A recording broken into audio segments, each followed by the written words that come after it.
Hello, teachers. Have you ever sent a text message to a friend and they took it completely the wrong way?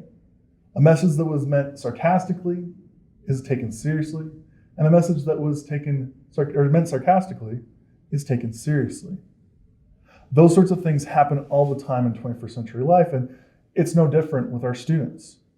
If we give a student a block of text in a discussion, sometimes students will just gloss that text, reply to the discussion group, and maybe miss the point entirely of that discussion. This is where Canvas comes in with its video system. Allowing teachers to record audio, video, adding video from other places, or embedding it into their course is such an important feature that allows the communication that we want to get to our students to be clearer, more concise, and more geared to exactly what we want our students to hear. Things like tone matter, and Canvas recognizes that. Let's check out videos in discussions. All right, teachers, to get started, we're going to look for the discussion tab on our left-hand side bar. Now, the discussion tab will take us to our discussions page. I already have one pre-made discussion, but if you don't, go ahead and hit the plus discussion button in the top right corner. I'm going to click on discussion 1, and immediately I'm going to click the edit button. Once I get that, I'm going to go ahead and see my rich content editor to create a lot of content for my students. The first tool that we're going to look at is the Record Upload Media button. This allows teachers to create video or audio content for your students that helps to get the message across, the clear idea that we want to help our students out.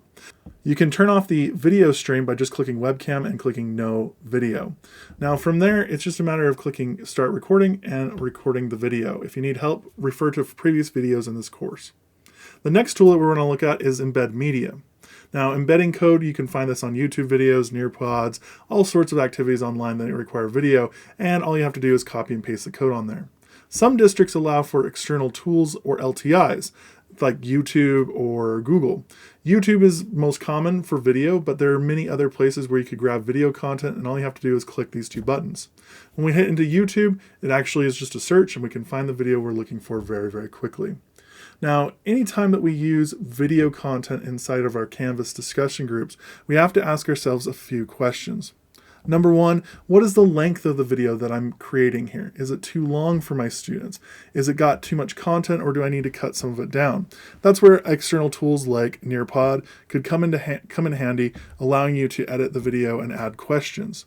But one of the biggest things that you can do as a teacher is create opportunities for discussions that are interesting and engaging to your students. Asking questions like predictive questions can be a wonderful way to get engagement from your students. In the following example, you'll see a single question posed to the students, followed by a quick video about a scientific experiment called the devil's toothpaste. This little example asks for a quick predictive question and then a quick response from the student in 3 to 5 sentences.